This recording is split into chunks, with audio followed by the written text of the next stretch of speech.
धर्माधर्मौ सुखम दुःखम मानसानि न ते विभो न कर्तासि न भोक्तासि मुक्तः एव असि सर्वदा। अन्वय।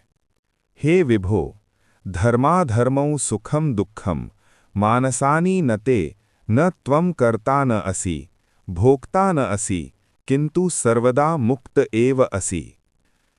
तहाँ शिष्य प्रश्न करता है कि वेदोक्त वर्णाश्रम के कर्मों को त्याग कर आत्मा के विषय में विश्राम करने में भी तो अधर्म रूप प्रत्यवाय होता है।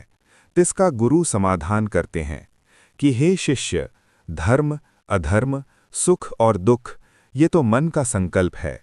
तिस कारण तिन धर्माधर्मादि के साथ तेरा त्रिकाल में भी संबंध नहीं है। तू करता नहीं है, तू भोगता नहीं है, क्योंकि विहित अथवा निषिद्ध कर्म करता है वही सुख दुख का भोगता है। सो तुझमें नहीं है, क्योंकि तू तो शुद्ध स्वरूप है और सर्वदा काल मुक्त है। अज्ञान करके भासने वाले सुख दुख आत्मा के विषय में आश्रय करके ही निवृत्त हो जाते हैं। इस श्लोक में अष्टावक्र ऋषि आत्मा की वास्तविक स्थिति को अत्यंत स्पष्ट शब्दों में प्रकट कर रहे हैं। वे कहते हैं कि धर्म और अधर्म, सुख और दुख ये सब मन के विषय हैं, आत्मा के नहीं।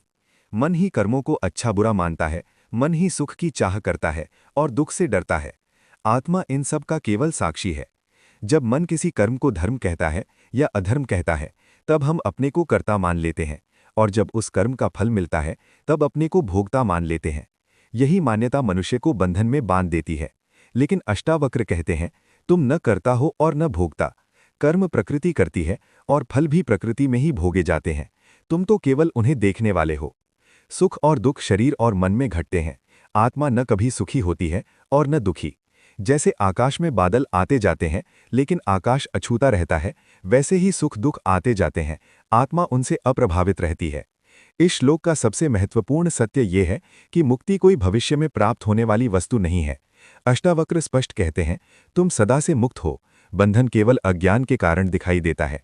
जैसे ही ये बोध होता है कि मैं मन नहीं हूँ, मैं शरीर नहीं हूँ, मैं कर्ता भोक्ता नहीं हूँ, उसी क्षण मुक्ति प्रकट हो जाती है। अतः आत्मज्ञान का अर्थ कुछ नया पाना नहीं, बल्कि अपने वास्तविक स्वरूप को पहचान लेना है। यही अष्टावक्र गीता का मूल संदेश है।